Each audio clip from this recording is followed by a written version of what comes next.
अब्दुल हबीब भाई, आप बताया करते हैं कि मैं पहले नाते पढ़ा करता था, बयान करना बाद में शुरू किया। जी जी जी तो ऐसा ही है, बचपन से नाते पढ़ने का शौक़ था आपको? जी, बिल्कुल ऐसा ही है अल्हम्दुलिल्लाह।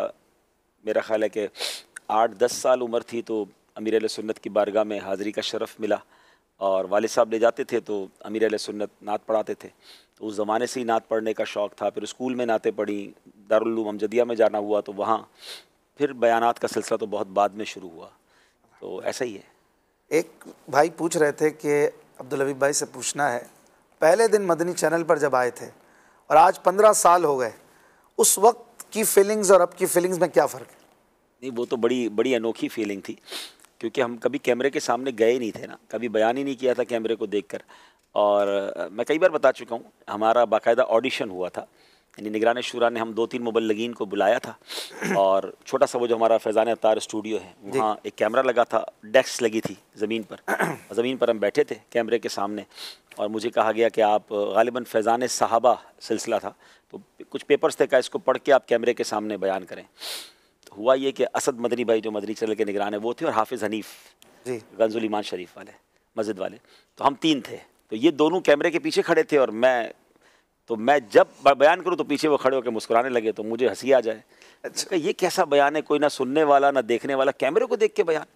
3-4 बार टेक लिया तो मुझसे बयान ही ना हो, तो मैंने निगरान शुरा को कहा पहले इन दोनों को बाहर निकालें, ये दोनों खड़े रहेंगे तो मुझसे नहीं हो। फिर इनको बाहर निकाला, फिर मैंने 5-7-8 मिनट शायद 10 मिनट कुछ बयान किया होगा। वो नाराज़ नहीं हो गए ये दोनों? नहीं, वो हमारा प्यार है, वो मुस्कुरा के ही मैंने कहा था क्योंकि मेरी बात उनकी बारी थी ना, फिर उन्होंने टैग देना था, हम तीनों का टेस्ट था।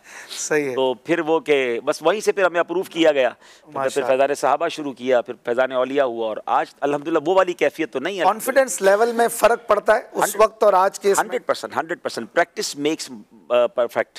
आपकी प्रैक्टिस ही आपको परफेक्ट करती है और ख़ास तौर पे मदनी चैनल का माहौल इतना फ्रेंडली है और इतना कुछ हमने मदनी चैनल से सीख लिया। मुझे अच्छी तरह याद है कुछ अर्सा पहले मुहर्रम का एक बयान मेरा प्रोग्राम था, मुझे पीटीवी पे स्टूडियो जाना था। तो पीटीवी पाकिस्तान का सरकारी टीवी है, तो वहाँ जाके उन्होंने कहा कि आपको स्टूडियो में आके रिकॉर्ड करना होगा। तो हम गए तो मुझे पहली बार पता चला कि उन्होंने, मेरा 40 मिनट का कोई प्रोग्राम था, तो उन्होंने कहा कि आप टेंशन ना लें, आपको जितने टेक लेने हो ले लें, और ये कैमरा ये होता है, तो ये सोलो होता है, तो ये मास्टर होता है। तो फिर मैंने उनको चीज़ें बताना शुरू की क्योंकि हमारी तो ज़िंदगी भी इस पर गुजर गई थी। तो अल्हम्दुलिल्लाह इशफाक भाई, आप भी जब करते हैं प्रोग्राम तो ऐसा ही हुआ कि 40 मिनट का प्रोग्राम था, 41 मिनट में रिकॉर्ड करा दिया। सही। वो हैरान परेशान हो गए कि ये आप कैसे कर लेते हैं। तो हमने कहा हम तो मदनी चैनल पे ऐसे ही करते हैं भाई, हमारे तो इस तरह नहीं होता कि कोई 40 मिनट का प्रोग्राम 3 घंटे में रिकॉर्ड होता है। मैंने कहा आप ऑन कर दे, बस आप छोड़ दे, आप बैठ जाए, सारे हम पूरा कर लेंगे, जो मौजूद था हमने बयान करना था। अल्लाह की रहमत से वो बहुत चीज़ें कर करके मदनी चैनल की बरकत से सीख गए ना। इस एतमाद की कमी को दूर कैसे करें, ये भी इसके साथ सवाल था कि अगर किसी में कॉन्फिडेंस लेवल की कमी है या इन्फीरियोरिटी कॉम्प्लेक्स, एहसास कमतरी जिसे कहते हैं, ये कैसे दूर हो? खास देखिए इसकी अलग अलग जहतें हैं। अगर बयान करने में थोड़ा सा आप झिझक महसूस करते हैं, नात पढ़ने में झिझक महसूस करते हैं, तो दावत इस्लामी में तो मैं समझता हूँ बच्चा इतना कॉन्फिडेंट है बयान और नात करने में, उसकी बड़ी वजह हमारी पब्लिक अपीयरेंस है।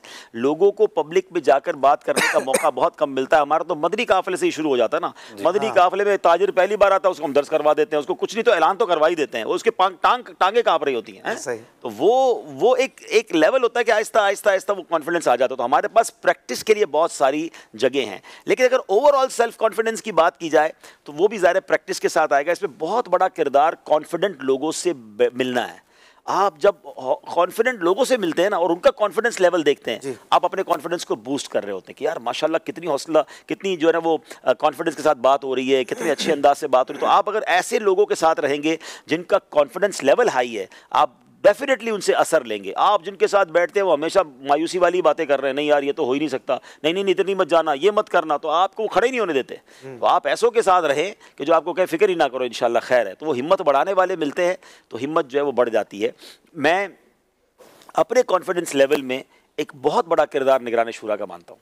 निगरान शुरा ने फ्रॉम द डे वन जो कॉन्फिडेंस हमें दिया और जिस तरह हिम्मत बढ़ाई, जिस तरह निगरान शुरा का एक अंदाज है, वो मैदान में छोड़ देते हैं बगैर बताए भी बातों का छोड़ दिया है, खुद ही गायब हो गए। हमने कहा किधर गए, बोले आप ही कर लो। अबे कैसे कर लो भाई, कर लोगे, हो जाएगा। तो ये समझ आई कि ये बड़ों का अंदाज होता है। हमारे वालिदैन ने भी यही किया, पीरो मुर्शिद आज तक दावत इस्लामी वालों को हौसला ही तो दे रहे हैं। तो अगर आपको ऐसा कोई मेंटोर मिल जाए ना, आपको कोई ऐसी शख्सियत मिल जाए जो आपकी हौसला अफजाई करे, आपको हिम्मत दे और पीछे से गाइड करे, फिर आप बहुत आगे जाते हैं। आप बच्चे को देखें ना, दावत इस्लामी का एक छोटा सा मदनी मुन्ना 5000 लोगों के सामने आपको बयान करके नात पढ़ के सुना देगा। आप एक अरबोपति आदमी को कहे जरा खड़े होकर 2 मिनट की बात कर दे, उसकी आवाज़ नहीं निकलेगी, क्योंकि वो प्रैक्टिस इतनी हो गई है उनको माशाल्लाह। और फियर ऑफ पब्लिक अपीयरेंस वो तो दावत इस्लामी में शायद लाखों लोगों का ख़त्म हो चुका है। एक सवाल किया किसी दोस्त ने कि वो कौन सी चीज़ है, पूछिएगा कि जिसको करने का दिल नहीं करता लेकिन करनी पड़ती है इन्हें।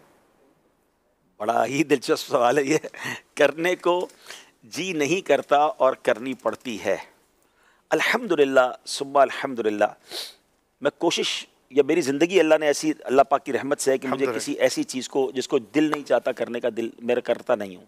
अच्छा, अल्हम्दुलिल्लाह कोशिश करता हूँ कि काम वही करूँ जो दिल से करूँ, दिल से और मज़े से करूँ। अल्लाह की रहमत से कोई ऐसा प्रेशर नहीं है। ये बेचारे कुछ लोग होते हैं जिन पर कुछ चीज़ों की मजबूरियाँ होती हैं जो उन्होंने करनी पड़ती है, तो अल्लाह की रहमत से ऐसा कोई काम तो नहीं है कि जिसका दिल ना करता हो और वो करना भी पड़ता। कोई ऐसी जॉब है, कोई ऐसा कारोबार है जो जी नहीं चाहता ना, काम वो करे जिसका जी चाहता है, क्योंकि जब प्रोफेशन और पैशन मिलता है ना तो परफेक्शन आ जाती है। परफेक्शन आपकी जब दो चीजें साथ मिल गई कि यार मुझे मजा भी आ रहा है और मेरा काम भी यही है, फिर आप देखिए किधर जाएंगे। ये अल्लाह की रहमत भी है। हाँ, ये अल्लाह की बहुत बड़ी नेमत है कि जिसका जो शौक हो उसको वो काम मिल जाए। अब मैं अल्लाह पाक की रहमत से मिसाल देता हूँ, मेरा बचपन से शौक सफर का था।